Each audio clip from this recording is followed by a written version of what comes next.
Hello, everybody. Looks like we're live. So this is next part in a series I'm putting together for beginner guitarists. So this is a really important one. Well, they all are, but without knowing how to read some of these things, it would be very hard to do kind of anything else. So we're going to work on three types of diagrams that come up pretty often. I will say that one that we're not going to talk about is, at least in this talk, is standard notation. So I'll devote a video to that. So that's the one type that we won't talk about, but we'll talk about reading chord symbols, reading the kind of pattern fretboard notation, and tablature notation.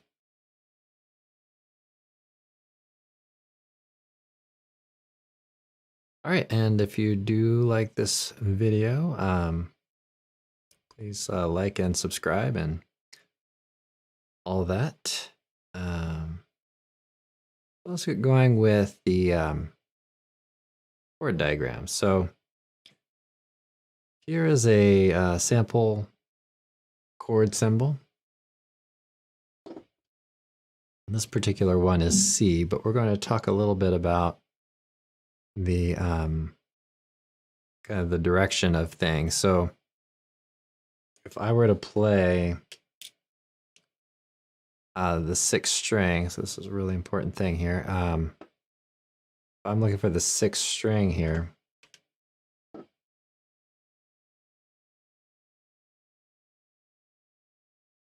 That's the one on the kind of the ceiling side. That would be the string open, right?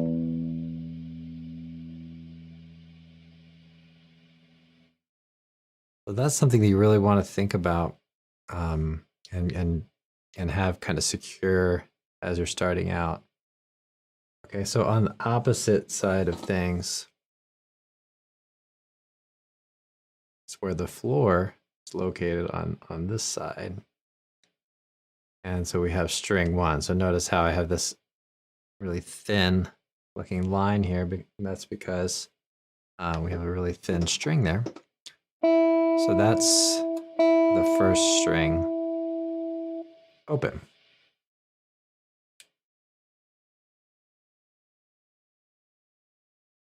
So these lines going down this way represent the strings. So second string there and first string. And then this right here is the nut. Okay. Fingers, so this would be first finger, so that's my first finger here. We don't count the thumb on guitar. I mean, we sometimes give it a symbol of T, but we don't give it a number. So 2 be like that. Okay, and 3 would be like that. Okay, so those are the finger numbers. And then the lines going across this direction, these are the frets.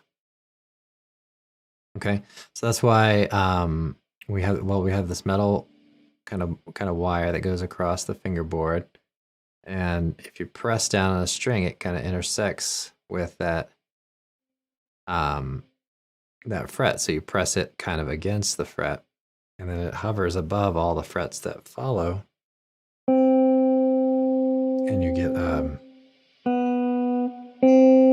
higher note. Okay, so these are the frets. So when your guitar teacher or someone or whoever's kind of working with you,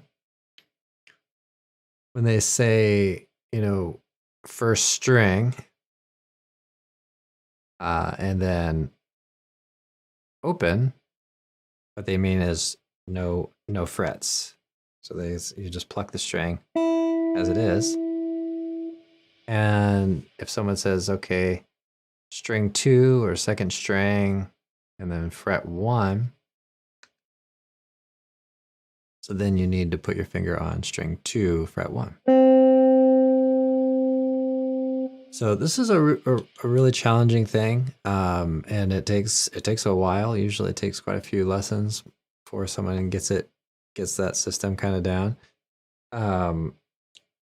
It's easy to mix things up because if someone says this finger, this fret, this string, it's important that you really think about what the number is attached to. So string 3. So make sure you're thinking string 3. That string is important because it's not fret 3.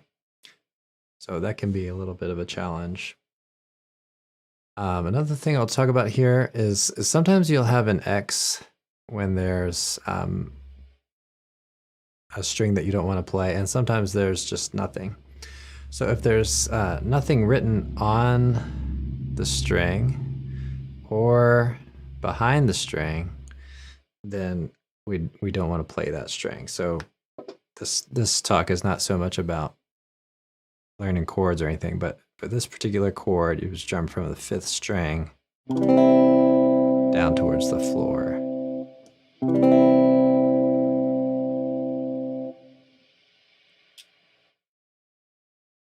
Okay, so another little thing to think about. If you have a little kind of staple looking thing or N sort of shape,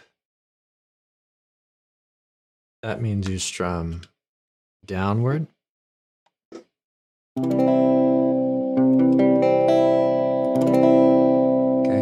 and if you have the arrow or V looking shape, then that means we strum up.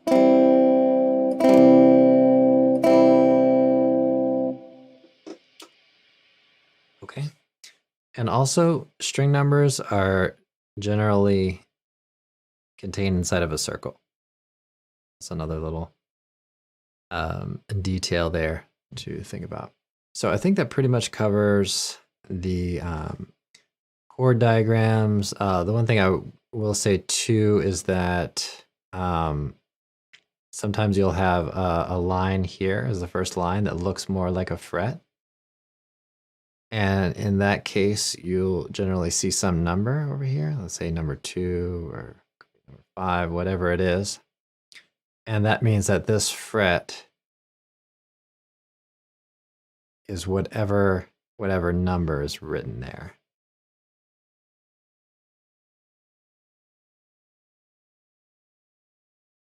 Okay, so our next diagram here is the pattern kind of diagram. So this is sometimes how we represent scales on guitar. And so again, here the 6th string is the lowest.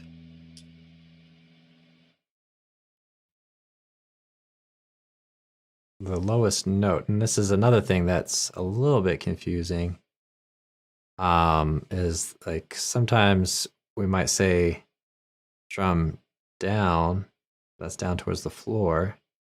Sometimes we'll say play a low note, that might be a low in sound.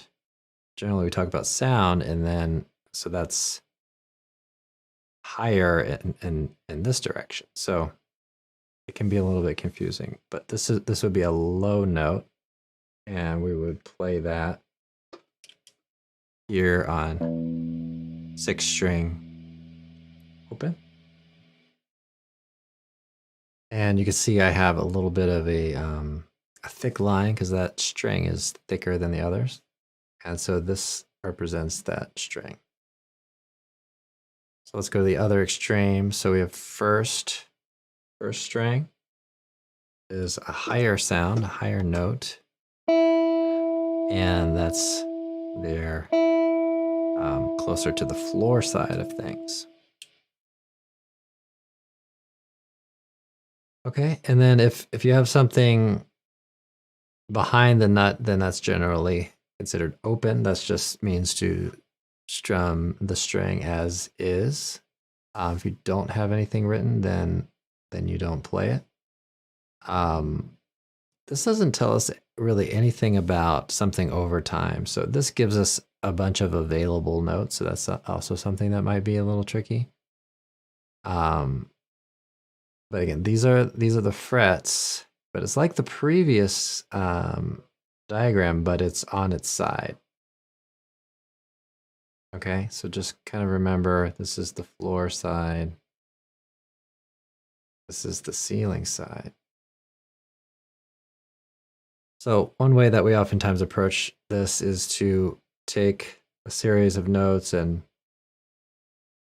play from the lowest to the highest. It's kind of a back and forth zigzag through the notes.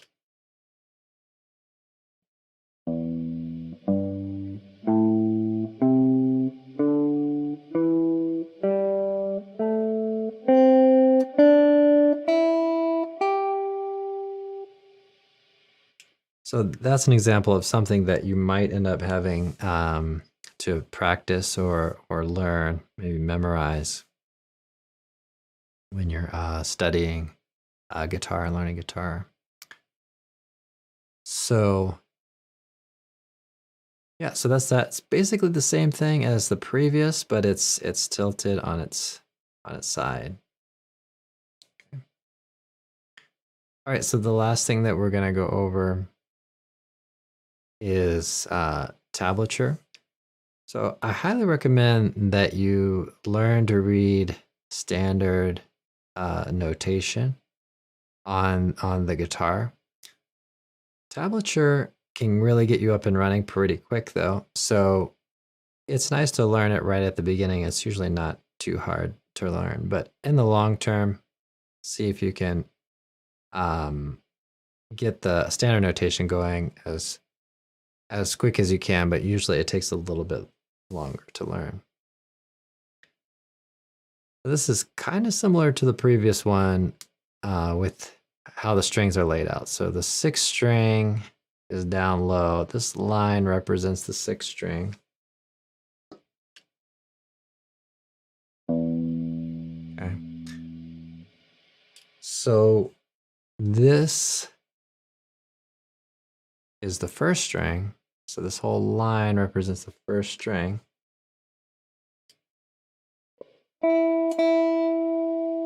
Okay. And that's the floor side, right? And then keep in mind that this is a smaller string and this is a thicker string that may also help you. So the way this works is you have 6 strings that represent, or 6 lines that represent the strings. And then this is time here, right? So time going in this direction. So this is in sequence. So you would play this, and then this, and then this, and then this, and just keep going left to right. Okay, so the number is the fret. So if you have string 5, the one all the way on the left, string 5, fret 3, that would mean you would play there. If you have string 4, the next one, string 4 and 0, then we have 0 frets, so we play it open. Okay, and then fret 2, still on string 4, fret 3, string 4. Okay, so open on the, so we just went from, just covered all of this. So now we're looking at this. So open, 2, open, 1. Okay. So we just made it to here. So I'll just play, this is a C major scale. I'll just play from there on out.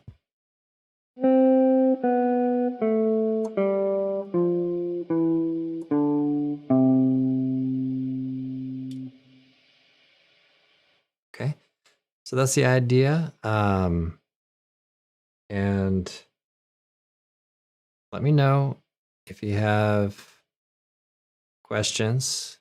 If you are a student of mine, you're welcome to ask me really anytime or just on your next lesson. Also, you can leave a comment and I may help you out with it, or someone else who watches this video might help you out with it. So be sure to, ask questions or work with your guitar teacher.